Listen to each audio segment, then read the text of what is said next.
Na noite em que o vento carregou o cheiro do fumo e da terra revolvida, a lua clareou a fachada da casa grande como um farol curioso.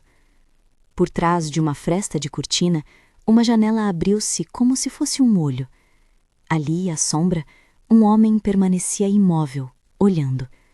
Não era um olhar de quem contempla a beleza do luar. Era o olhar de quem assiste a algo que corrói o próprio nome. O padre viu tudo. O barão, imóvel, observando. E aquilo que o barão assistia não era espetáculo, mas crime. Na mesma casa, noutra claridade, a baronesa movia-se com gestos que arrancavam vida dos homens que eram chamados pelo sobrenome de outrem. 4 nomes: Damião, Feliciano, Tobias, Marcelino, pulsavam abaixo, na senzala, onde o silêncio havia aprendido a se dissimular como proteção. Padre Justino chegou à fazenda Santa Eulália num entardecer de agosto. Veio a cavalo, com o hábito ainda limpo e o coração carregado de uma piedade fresca, daquele tipo de piedade que acredita na conversão e no arrependimento. Era jovem, acostumado às aldeias do litoral e aos conflitos pequenos que se resolviam com orações e palavras duras. Fora enviado pelo bispo para assistir uma comunidade distante, para celebrar missas e, quem sabe, impedir alguns abusos do corpo e do espírito. Não sabia ainda que, naquela noite, a sua fé seria testada de um modo que não se ensinava nos seminários. Santa Eulália era, à primeira vista, o modelo perfeito da ordem do século. A casa grande ostentava janelas altas, toldos que projetavam sombra bem desenhada, alamedas de mangueiras e um pátio onde as criadas alinhavam panelas. No alpendre, um relógio de parede rangia com a mesma regularidade com que se ditavam ordens nas roças. Mais abaixo, encurvada ao sopro dos ventos e ao peso das sarças, a senzala cheirava a suor, a madeira úmida e a comida que sempre chegava depois. Ali as vozes se afinavam em cantos que eram memória mais do que descanso, canções de trabalho, rezas entre dentes, nomes que não se esquecem. Os nomes.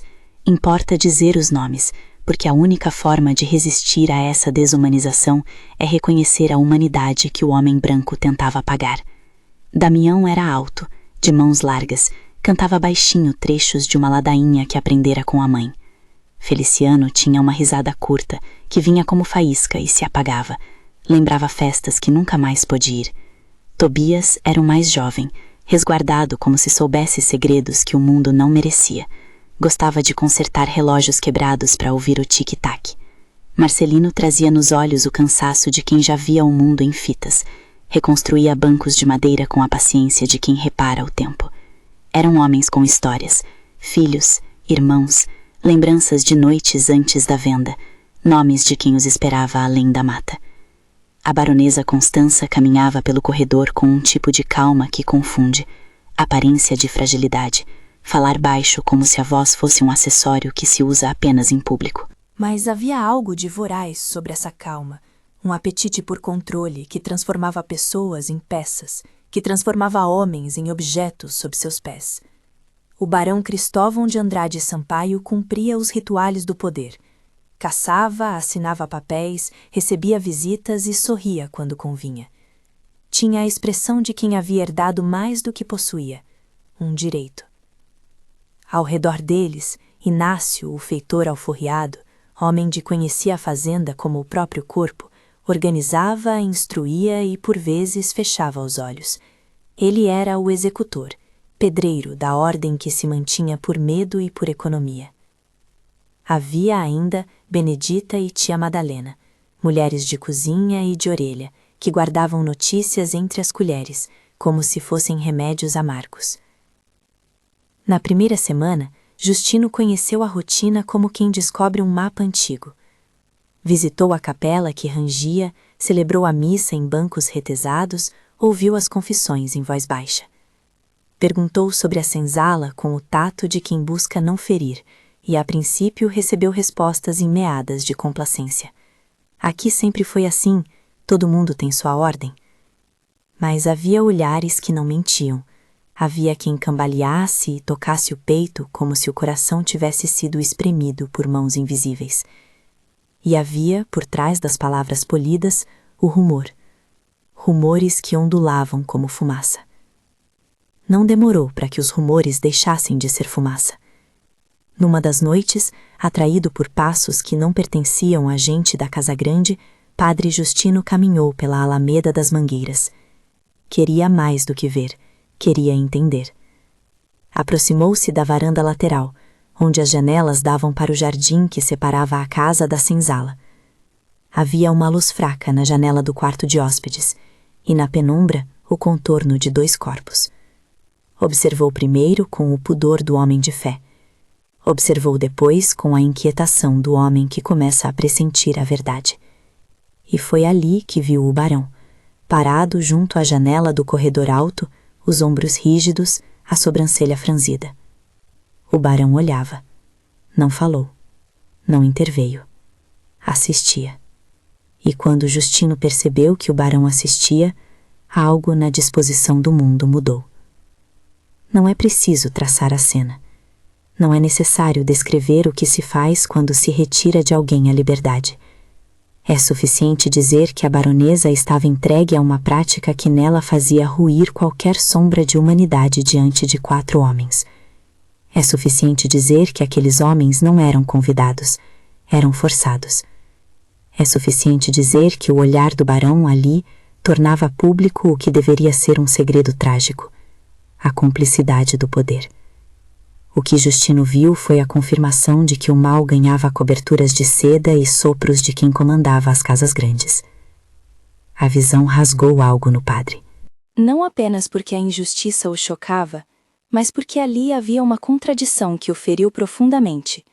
Os fiéis dali frequentavam a mesma igreja que ele servia, ajoelhavam-se ao mesmo altar que ele preparava, e ainda assim, o espectro do pecado andava livre nos corredores da Casa Grande.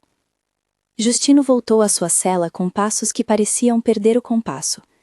Sentou-se e rezou, não por milagres fáceis, mas por coragem.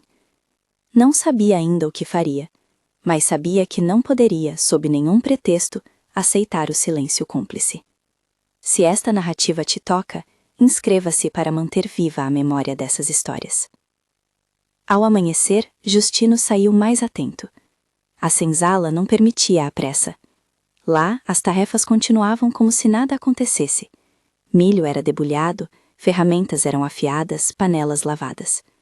Mas haviam marcas novas, corriqueiras na superfície e profundas no invisível. Damião movia-se com vagar. Tinha o olhar de quem tenta esconder algo que lhe dói. Feliciano vinha e ia, olhando para a terra como se esperasse um sinal de que ela também iria reclamar. Tobias deixou de rir, e as manhãs pareciam maiores, cheias de horas que não passavam. Marcelino guardou-se em oficinas, tocando madeira como se aquilo fosse um talismã. Quando o padre chegou, as mãos deles, mãos de trabalhadores, tremeram ligeiramente. Não era apenas o frio, era a lembrança. O padre aproximou-se com paciência, e com a voz que aprendemos a acreditar ter consolo. Falou ao ouvido de tia Madalena, que endeusava as panelas com a mesma devoção que pedia proteção. Ela inclinou a cabeça, olhou em volta e por um instante tudo ficou suspenso. Benedita, que costumava cantar enquanto lavava as roupas, calou a canção. Essas mulheres, que sabiam os caminhos da dor, foram as primeiras a confiar no padre. Não de imediato.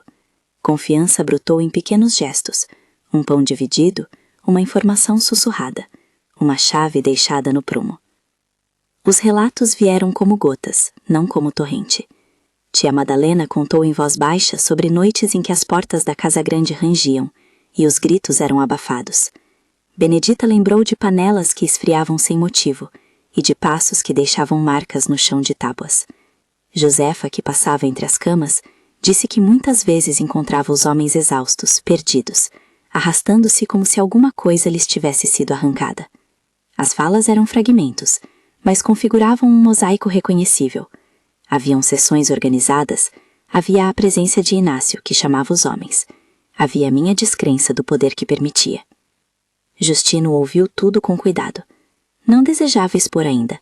Sabia que uma acusação sem fundamento não faria justiça, apenas agravaria o sofrimento. Precisava de testemunhos, de confirmações, de coragem que se tornasse ação. Pediu que lhe contassem um de cada vez, como as noites os transformavam. Damião falou de sonhos interrompidos, acordando com o alento preso na garganta. Falou de sua mãe, longe, e do medo de nunca voltar. Feliciano sussurrou sobre a vergonha que corria como febre e o levou a cortar suas próprias mãos em trabalhos que pareciam sempre falhar. Tobias descreveu a solidão do riso perdido. Marcelino referiu-se a uma marca que aparecia nas costas de um dos homens, que ninguém lograva explicar. Havia ainda uma dimensão que não pertencia apenas ao corpo, a dívida moral que se acumulava entre as pessoas. O barão, ao assistir, havia transformado aquela prática em política privada. Ele não apenas via, ao não agir, tornava-se cúmplice. Inácio era a engrenagem que traduzia a vontade em prática, um homem aprisionado por sua alforria aparente, que ali mantinha um equilíbrio perigoso entre medo e interesse. As mulheres, por sua vez, aceitavam, escondiam, choravam em silêncio, porque a regra de sobrevivência não permitia mais do que sussurros. Justino teve a sensação de que todas as palavras do confessionário até então serviam para aquietar o sintoma, não para curar a ferida. A igreja tinha doutrinas, mas também tinha uma missão que, se cumprida, não deveria se limitar a orar por almas quando corpos precisavam de defesa. Era um problema sacramental e também civil. Mas naquele momento, naquelas tábuas, a sua dúvida maior foi uma questão prática. A quem recorrer? O bispo, nas cartas, poderia agir com formalidade. As autoridades locais eram parte do sistema que ele, agora, via como corrompido. E havia ainda o risco extremo. Quem ousasse denunciar podia pagar com a própria vida. Os escravizados já o faziam todos os dias. Na segunda semana, Justino passou a observar sem ser visto. Assistiu a encontros breves entre Inácio e a baronesa. Observou como as portas se fechavam e como logo em seguida as ordens eram dadas com a frieza de quem executa um plano técnico. Entendeu também que as sessões não eram novidade, faziam parte de uma rede de práticas que se reproduzia com a naturalidade de um hábito. O que mudava era a velocidade com que o sofrimento se acumulava dentro dos corpos e se percutia nas casas. Ao mesmo tempo, não faltavam sinais do que viria a ser a ruína. A baronesa, que outrora não trocava palavras ásperas, começou a ter lapsos, olhares perdidos, passos erráticos, um caco de calor que se transformava em ataques de riso chocado. A casa, que sempre tivera uma compostura, passou a abrigar uma tensão que ninguém conseguia decorar. Justino buscou um interlocutor. Foi à cidade vizinha, a cavalo, com os restos de coragem que a visão da janela lhe deixara. Falou com o padre de lá, que ouviu com atenção e depois olhou para o céu, como se a providência fosse algum objeto a ser alcançado por olhares. Disseram-lhe que havia precedentes de escândalos abafados, que nas capitães do interior o poder fazia as regras. Também ouviu queixas veladas sobre o barão, decisões que feriam moradores, dívidas cobradas com medidas cruéis. Voltou à fazenda com a suspeita de que, para derrubar aquilo, precisaria de mais do que uma denúncia. Precisaria de provas, de aliados, de coragem que não se dissolvesse. De volta, a confiança que ele vinha conquistando com tia Madalena e Benedita se consolidou. Não eram apenas confidências agora, eram um combinado de ações. Elas permitiriam que o padre tivesse acesso a detalhes, esperariam sua palavra para reunir relatos. Podiam, em segredo, recolher pequenas evidências, roupas rasgadas, sinais que não tinham explicação compatível com o trabalho. Não se tratava de um processo judicial como hoje se conhece, mas de juntar aquilo que o poder pretendia enterrar. Numa manhã de céu pesado, quando a bruma ainda pendia sobre as plantações, um evento arrastou o silêncio para fora da senzala. Um dos homens que até então evitara falar, trouxe uma carta amassada que havia sido encontrada na lareira da casa grande. Era uma nota discreta, escrita por mãos que ali não se sabia de quem. Falava de encontros, de datas, de nomes abreviados. O papel cheirava a almíscar e a pólvora. Trazia consigo a certeza de que a prática não era apenas ocasião, era rotina combinada. Quando Justino leu, As letras tremiam no papel como se já soubessem que o tempo lhes era adversário. Dali, o caso tornou-se menos rumor e mais documento da história. A partir daquele momento, o movimento tornou-se outra coisa. Havia um itinerário possível. Justino começou a ordenar as peças. Precisava da confissão dos homens, do depoimento das mulheres, de testemunhas que pudessem atestar a presença de Inácio chamando os escravizados naquela noite. Precisava também de avaliar o que o barão faria quando confrontado. Havia possibilidades. O barão poderia negar e usar o prestígio para desmerecer a acusação, poderia reagir com raiva e punir, poderia ainda usar a revelação como arma para sua própria proteção social. Tudo isso ocupava a cabeça do padre como uma enxurrada de escolhas morais. E a baronesa? Ela permanecia em grande medida enredada em sua própria queda. Às vezes, encontravam-na no jardim olhando para uma árvore como se buscasse nela a imagem perdida de uma infância. Noutras, batia portas como se rasgasse uma pele. Havia relatos de momentos em que dizia palavras desconexas. Eles, não são meus. E depois recuava para casa como se tivesse perdido a voz. A sua loucura não a absolvia, mas a tornava peça de um drama maior, no qual a sanidade era opcional e a justiça raridade.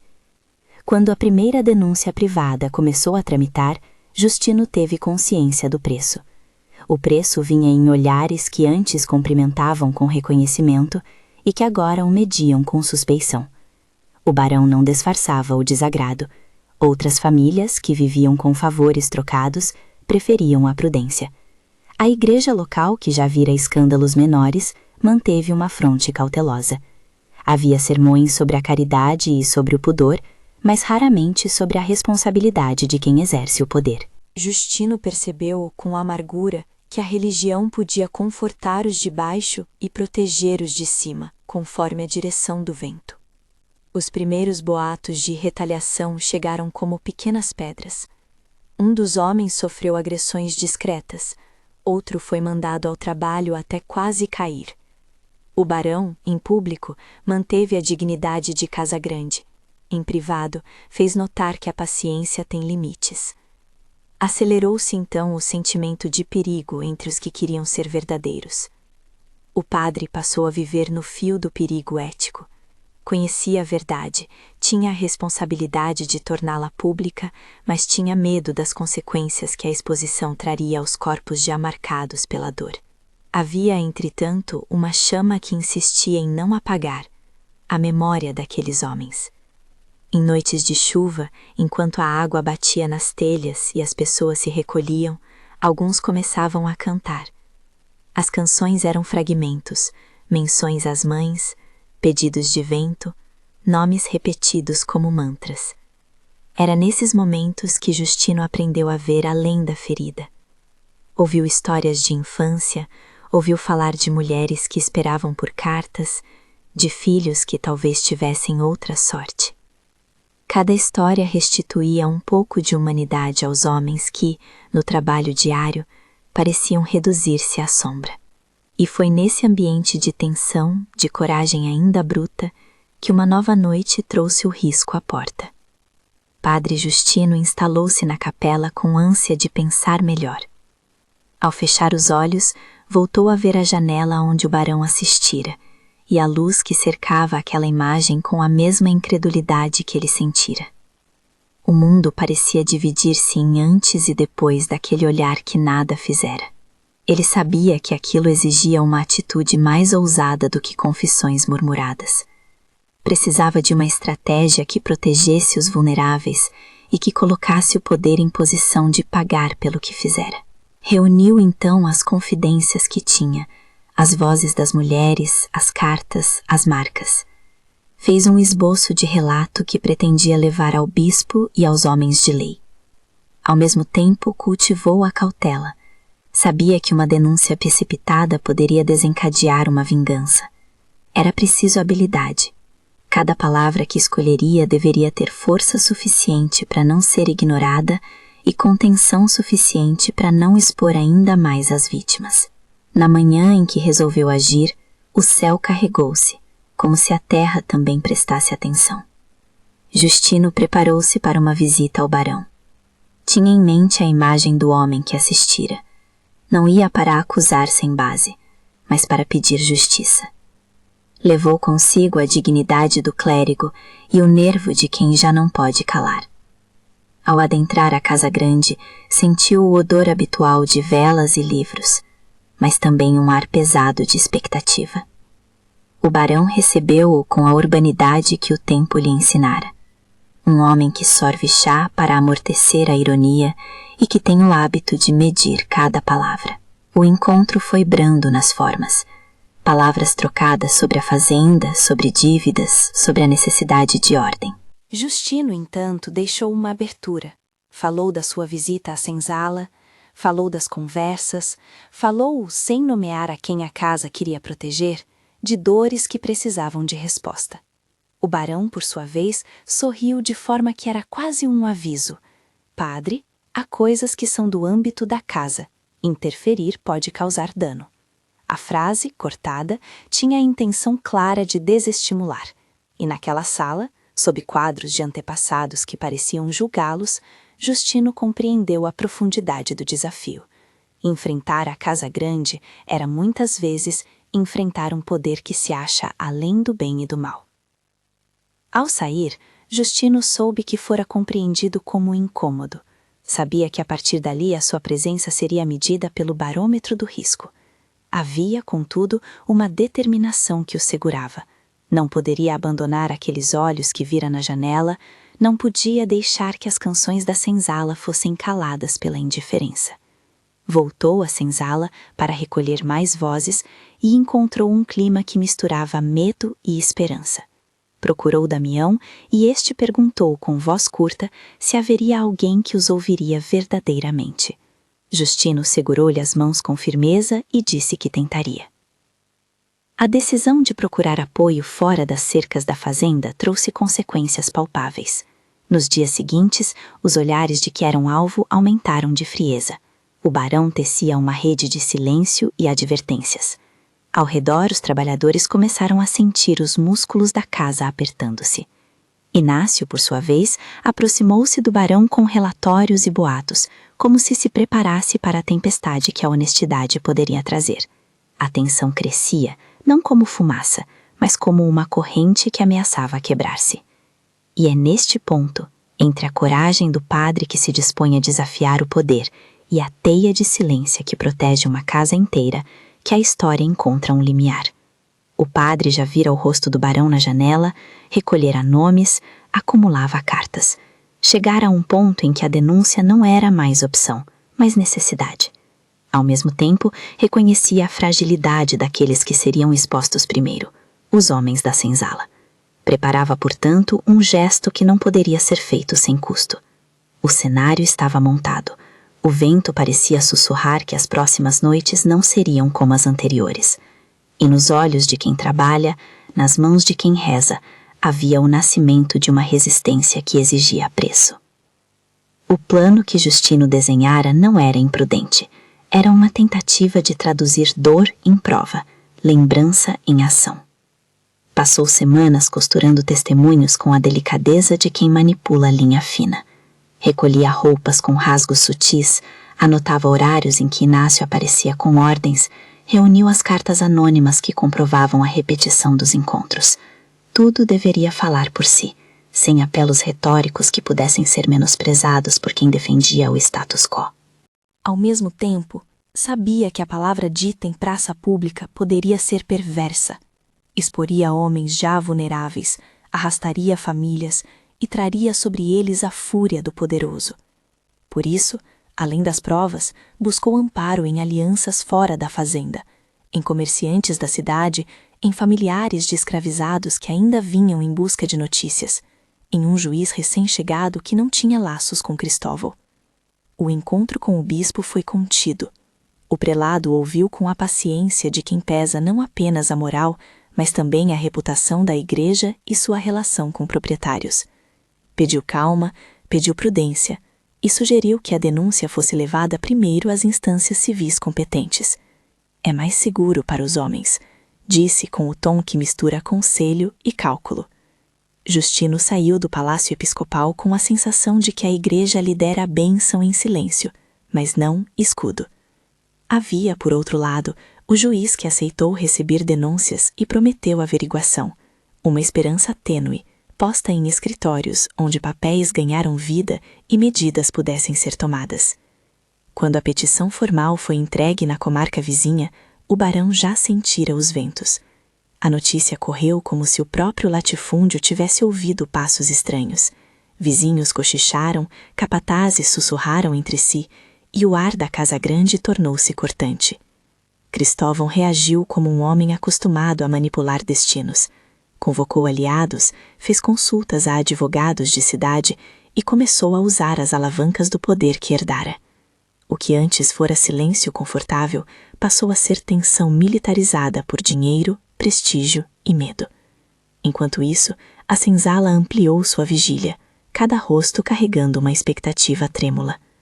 A retaliação veio em formas variadas e calculadas.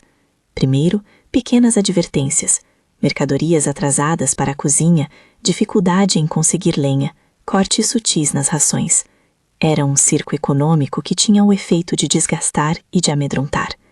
Depois, a intimidação direta. Um capataz que, em plena conversa, levou um dos homens mais calmos para uma conversa e o fez voltar suado e com hematomas discretos, como se tivesse aprendido a lição sem expor o dono da fazenda. A pressão aumentou em silêncio, até que numa manhã pesada, o barão ordenou que o juiz viesse à fazenda para conversar, a formalidade que assumia o verniz do encontro diplomático enquanto mobilizava a força de quem manda. No momento em que a justiça tentou penetrar no terreno da fazenda, o poder do latifúndio mostrou sua face mais brutal. Não apenas intimidou testemunhas, mas persuadiu quem deveria aplicar a lei. Muitos que seriam chamados a depor sumiram de repente. Cartas e documentos desapareceram, como se tivessem sido tragados por um vórtice que só o dinheiro e a influência conhecem. O juiz, pressionado, tardou a agir, e nas vagas do processo, o medo cresceu. Justino assistiu a tudo com o peso de quem reconhece que a letra do direito é frágil frente ao aço do interesse. A igreja local, tímida, tentou mediar, mas a mediação transformou-se em conivência para muitos. Houve, no entanto, coragens pequenas que não se apagam.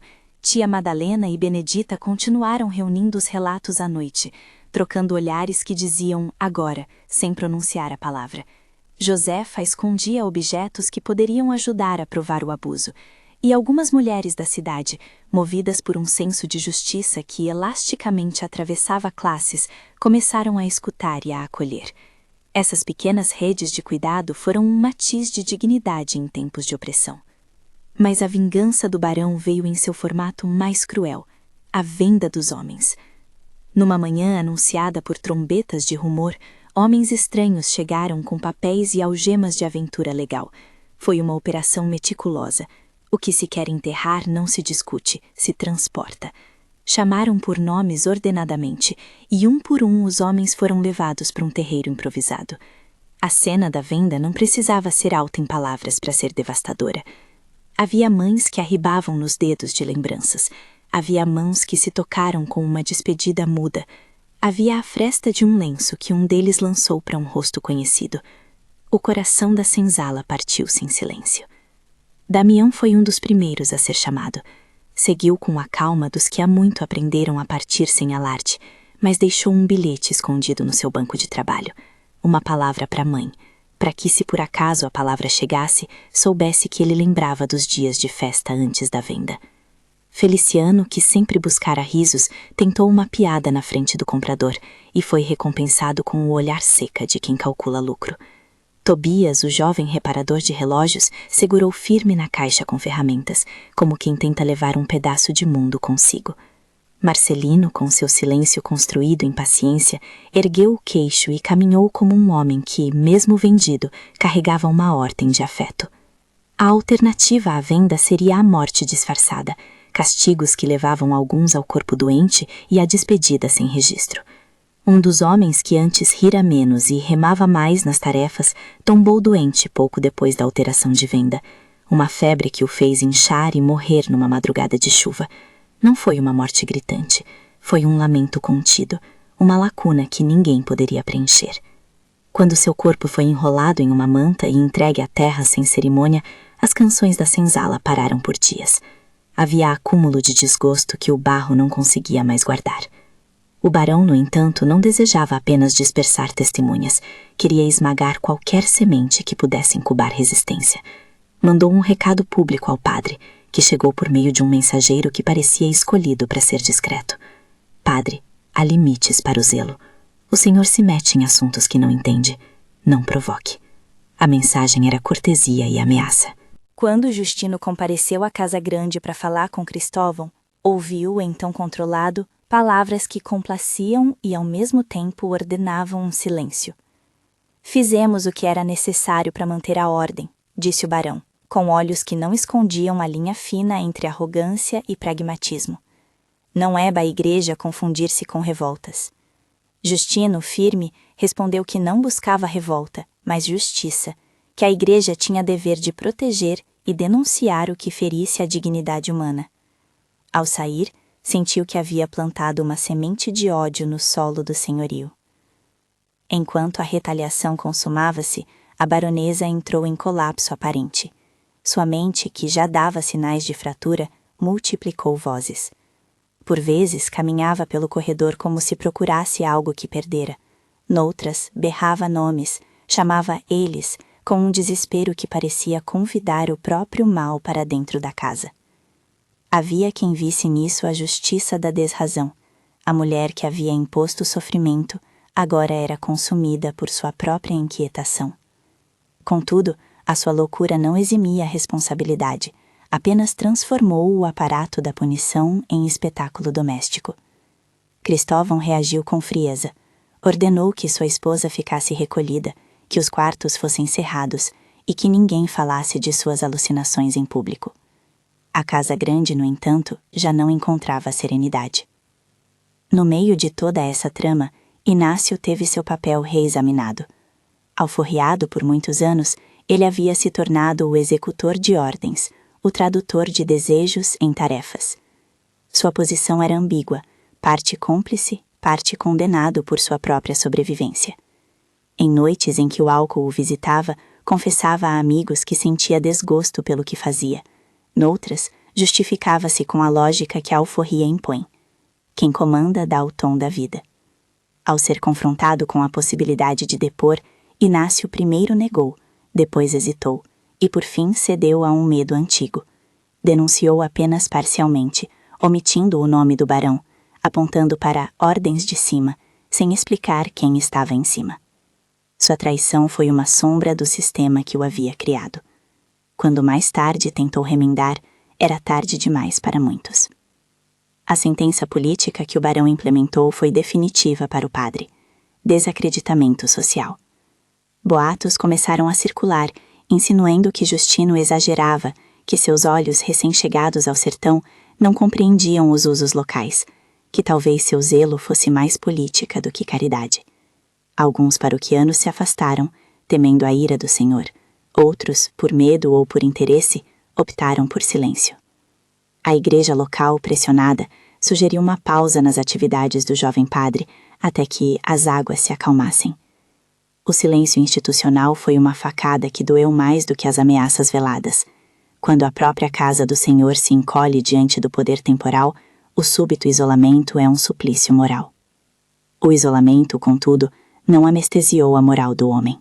Justino persistiu, ora em silêncio, ora em viagens para divulgar os fatos. Encontrou aliados fora da comarca, outros clérigos que invejavam menos o prestígio e mais a verdade, comerciantes que haviam presenciado injustiças e que viam na denúncia um modo de romper o pacto de complacência. Também encontrou inimigos, cartas anônimas com insultos, frestas de ameaças que chegavam ao saco de correio e uma campanha calculada para manchar sua reputação. Havia um preço que se pagava por romper com o poder. Justino aceitou-o, sabendo que o custo não era seu por inteiro. Os mais pobres da senzala pagavam a conta todos os dias. Com o passar do tempo, porém, a justiça formal se mostrou lenta, e, em muitos casos, conivente. O juiz, que inicialmente prometera a ação, começou a adiar a audiência sob pretextos processuais. Testemunhas sumiam, documentos extraviavam-se. Havia, para além do controle do sacerdote, uma engrenagem que protegia proprietários ilustres. A impunidade mostrou seu rosto sem máscara. Cristóvão usufruía de uma serenidade que parecia nutrir-se do próprio silêncio das casas e das ruas. A despeito disso, o trabalho de memória persistiu. Justino, ferido na reputação, começou a registrar o que tinha: nomes, dias, testemunhos. Não o fez para um tribunal corrompido, mas para a posteridade.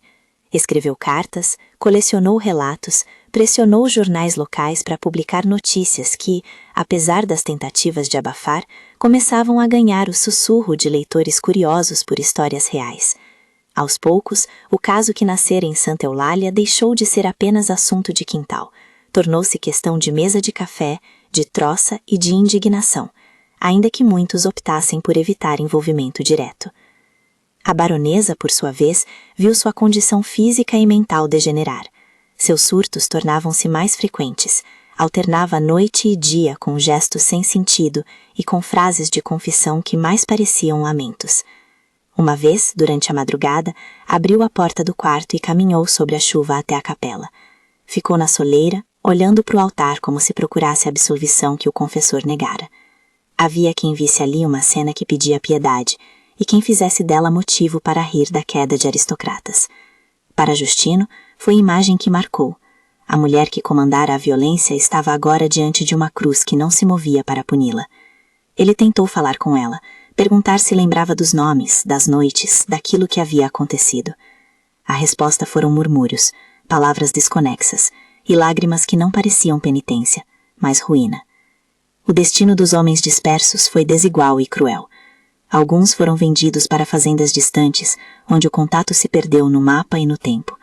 Outros, subjugados ao trabalho brutal, adoeceram e morreram em silêncio. Tobias, o jovem relojoeiro, foi levado além da fronteira do estado. Uma carta encontrada anos depois dizia apenas que ele fora bem tratado, e nas entrelinhas essa frase aliviava a consciência dos que escreviam e carregava a saudade dos que sofriam. Marcelino adoeceu pouco depois e não resistiu à febre. Feliciano, arrastado de um preço, conseguiu fugir de uma hipotética negociação com a ajuda de um mercador, um ato raro de coragem que terminou com sua partida rumo ao litoral, onde o anonimato lhe deu uma segunda chance. Damião seria o que menos se recuperou. A venda para um senhor distante cortou-lhe a memória de casa de tal forma que, nas cartas que enviou, escrevia palavras repetidas, como se procurasse ancorar-se em memórias que o agora senhor proibira de cultivar. As perdas foram tantas que a senzala ficou por muito tempo como um espaço de luto. As canções tornaram-se menos alegres e mais de saudade. Tia Madalena chorava em silêncio, e Benedita, que tantas vezes cantara, passou semanas sem trocar uma nota. Havia tentativas de reconstrução, pequenos rituais que serviam de remendo, mas a fissura deixada pela violência e pela venda de homens não se fechava com facilidade. O sentido de justiça parecia, para muitos, um desejo caro demais. Ao mesmo tempo, o gesto do padre ecoou para além das cercas. Homens e mulheres de outras paróquias começaram a escrever, a compartilhar relatos e a pedir cópias das anotações. Aos poucos, Justino fez contatos com pessoas que, em outras vilas, tinham histórias parecidas, não identicamente iguais, mas irmãs nas estruturas de poder que permitiam o abuso.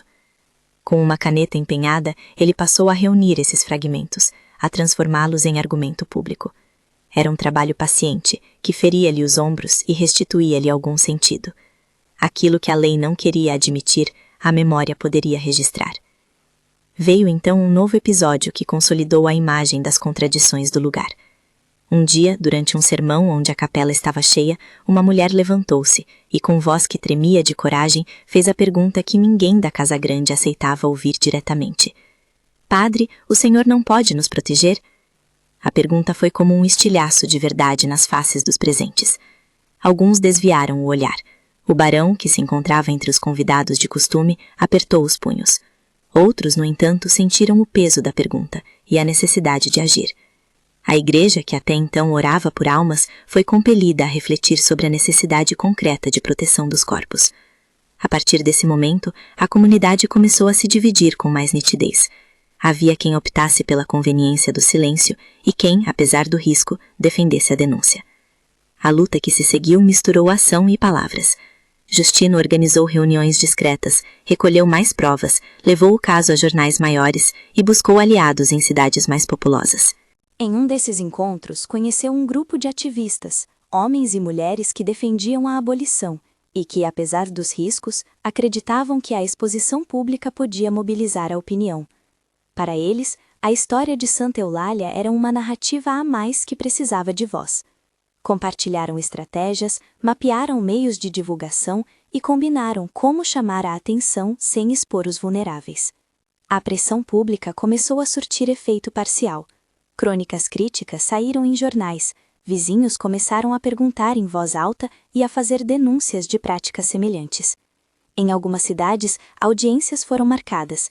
Em outras, a reação foi condenatória contra os denunciantes. As águas estavam de fato mudando de curso, embora lentamente. Para Justino, a mudança era vitória e frustração. Vencia nas letras, fracassava no imediato. A Casa Grande, entretanto, começou a ver seus laços de prestígio enfraquecerem, não por uma intervenção judicial direta, mas por uma erosão de apoio social. Cristóvão, sempre prudente, gastava energia tentando conter o desabamento de sua imagem. Houve, porém, um preço elevado a pagar por todos os lados. A retaliação contra os pobres foi renovada, mais vendas secretas, detenções temporárias por motivos fúteis e tentativas de expulsão de pessoas que apoiavam o padre. Um camponês que se mostrara solidário foi pressionado a sair da região. A violência simbólica se tornava real nas portas fechadas. Mesmo assim, a memória seguia firme. Nomes foram gravados, testemunhos preservados em papéis escondidos. A recusa de esquecer foi o ato mais revolucionário naquela terra, onde o esquecimento servira para preservar privilégios. O desfecho pessoal de Cristóvão foi, como se podia esperar, marcado por ambivalências. Publicamente manteve as aparências, em casa a imagem familiar ruía. A baronesa, cada vez mais isolada, culpava-o entre murmúrios. Seus surtos costuravam cenas em que ela pedia perdão a pessoas que não haviam sido convidadas a ouvir. Em privado, Cristóvão mostrou-se irritado, às vezes raivoso, noutras pensativo, como se soubesse que por mais que tentasse, não poderia apagar tudo.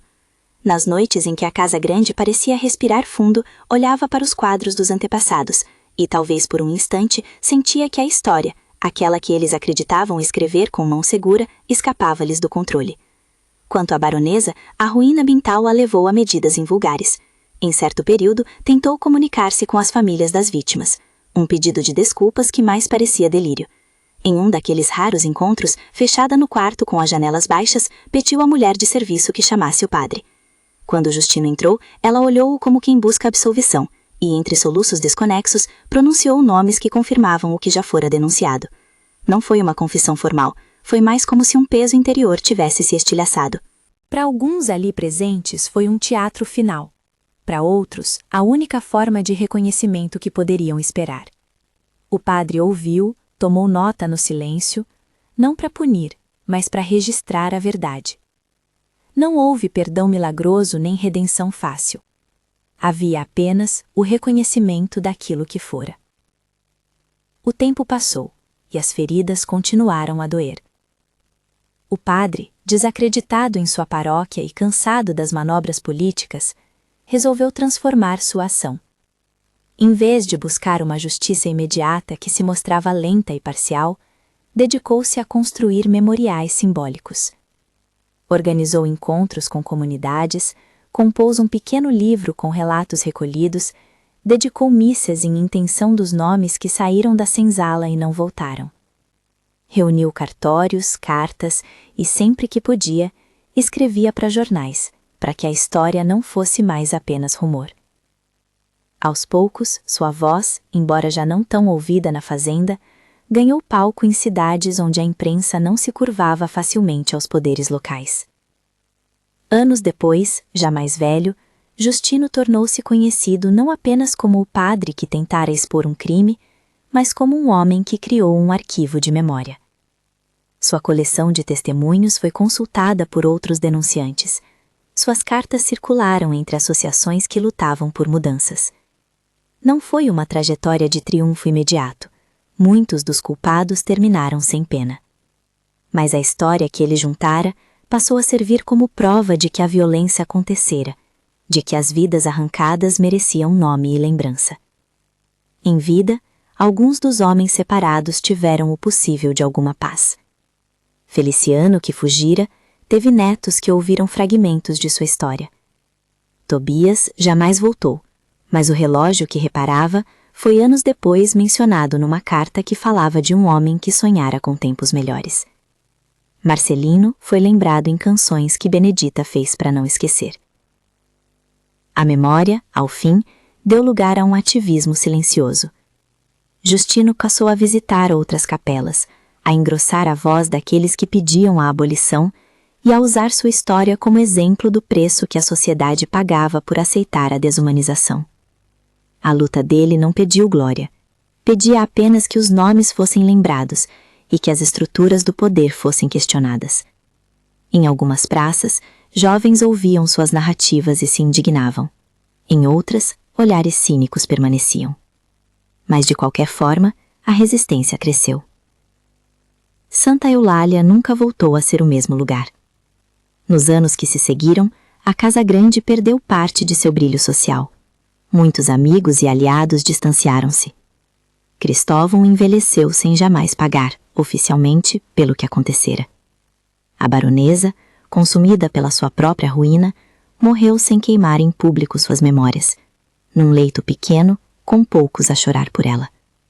Inácio, carregado pelo peso de uma consciência amarrada, acabou por deixar a região em busca do esquecimento, que sabe-se lá, nem sempre cura. Josefa e Benedita viveram até ver algumas das mudanças. Ouviram sobre leis que mudavam, sobre debates que antes pareciam incompreensíveis. Para elas, a vitória maior foi a persistência dos nomes à mesa, nas canções, nas histórias que passavam de mãe para filho. O trabalho de Justino não foi em vão. A sua insistência abriu portas para conversas mais amplas sobre dignidade, sobre a necessidade de que a Igreja não apenas reconforte, mas também proteja. Em encontros públicos, citava os nomes Damião, Feliciano, Tobias, Marcelino. Pedia que ao nomear se devolvesse humanidade. Nessas ocasiões, lembrava que denunciar não é vingança, mas reparação de memória. A comunidade, aos poucos, tomou para si os nomes e as histórias.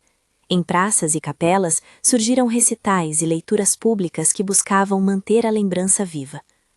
Ainda que a impunidade tivesse vencido em foro legal, a verdade transformou-se em uma dívida de lembrança que a sociedade teve de carregar. Em anos posteriores, quando debates maiores sobre liberdade e direitos se intensificaram, os relatos de Santa Eulália foram invocados como prova de que a escravidão não foi apenas econômica, mas um mecanismo de desumanização que se espalhou no corpo social. Alguns políticos, por conveniência, mencionaram o caso. Outros, preocupados com a própria imagem, evitaram. Ainda assim, o peso das narrativas permitiu que o episódio saísse do particular e entrasse no plano da crítica social. Num outono tardio, já com cabelos mais brancos e passos mais lentos, Justino visitou a senzala. As tábuas tinham sido trocadas, mas o ar guardava um silêncio que ele reconhecia. Sentou-se entre as pessoas, ouviu canções antigas e novas, e sorveu a sensação de que, embora a justiça tivesse falhado em parte, algo fundamental havia sido conquistado: a recusa ao esquecimento. Reuniu-se com Benedita e tia Madalena, com Josefa, e juntos acenderam velas por aqueles que foram levados. Era um ritual simples, mas profundo. Havia lágrimas, cânticos de rememoração e palavras que juravam manter as histórias imantadas na memória coletiva. No fim, a história de Santa Eulália permaneceu não como espetáculo de horror, mas como um chamado para lembrar. As vozes que haviam sido caladas encontraram em registros e narrativas a possibilidade de falar através de outros. Justino passou os últimos anos escrevendo, viajando e ensinando que denunciar é um dever que exige coragem e paciência. A sua lição era clara: a memória é resistência, e que enquanto houver quem conte, não há poder que consiga apagar completamente os nomes. Hoje, quando alguém passa por aquela estrada que leva à fazenda, encontra marcas do tempo. Paredes que ainda guardam sombras, um pequeno memorial improvisado com nomes escritos em madeira e flores secas. Visitantes de fora deixaram trilhas de curiosidade. Moradores locais, que outrora se calaram por medo, vivem agora com a consciência de que a história não pode ser enterrada. E, em silêncio, muitos reconhecem que a responsabilidade coletiva de lembrar é também uma forma de justiça tardia. Se esta história te tocou, compartilhe. Lembrar é uma forma de justiça. Comente de que cidade você está nos ouvindo.